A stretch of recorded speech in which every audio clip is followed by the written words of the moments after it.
Slow shutter, otherwise known as step printing, is a technique that I use in my work constantly. And in this video today, I'm going to go over how you can achieve shots like this.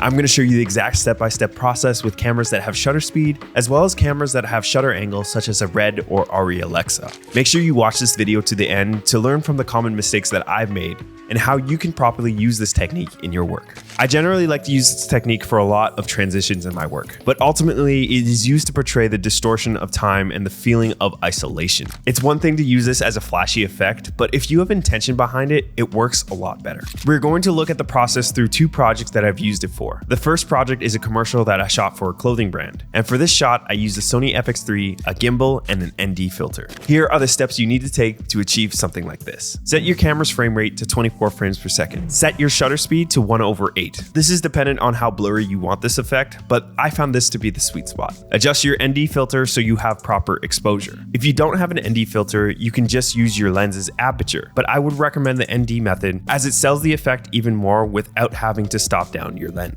In this shot, I moved around my talent very rapidly. Some sort of motion in your frame sells this even further, giving the distortion of time feeling. For this, I tried to keep my subject in the center of frame so the background is moving a lot faster than her. You want to recognize what is in the center of frame and not necessarily what's around it or near the edges. This is how the effect is intended to be used in this case specifically. This is the biggest mistake I see and I have made in the past by just whipping the camera and not having any intention behind what I am shooting. Sure, that works for transitions, but if you're trying to use the effect for what's intended for, you won't be as successful. The last tip I have for this example is adding another type of motion, which is the rolling of the camera. For this, I put the gimbal in FPV mode so it would follow my exact movements in every axis. Besides the rotation around the subject, I am also rolling the camera so I have a sort of twisting effect, which adds another layer to the shot. The next example that we're going to be looking at is my favorite way to use this technique, which is the feeling of isolation. The difference in this example is that the camera is static with the use of a tripod. With a camera that uses shutter speed like the previous example, you can use the same settings and you will achieve the same effect. In this example, I'm going to show you the steps of how you achieve this using a camera that uses shutter angle such as the Sony Venice. First, set the project or base frame rate to 24 frames per second. Then set your recording frame rate to 3 frames per second. Change your shutter angle to 360 degrees. Then expose for your image using ND or the lens's aperture. For this case, I had the lens wide open and added 1.5 stops of ND using the internal ND filter.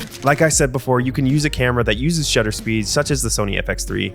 Just use the same settings that we used in the example before, but on a tripod. When shooting something like this, we had the talent stand still and look around while we had both background and foreground elements moving past her, which were in the form of people. This is essential when trying to pull something off like this, as it gives the frame something to blend together. I know this is at a larger scale, but you don't need a bunch of actors to do this. You can just literally have somebody run around your subject and it will give you the same effect. In addition to that, try different actor blocking, such as having the talent stand still or other small motions. And at this point, you're going to play back your footage and everything is going to seem wrong, which I had the same reaction to when I first tried this. It's sped up and looks like nothing compared to your monitor when you're recording. This is because you recorded at 3 frames per second on a 24 frame timeline. This is the same thing as shooting slow motion using the S&Q mode, which is off speed.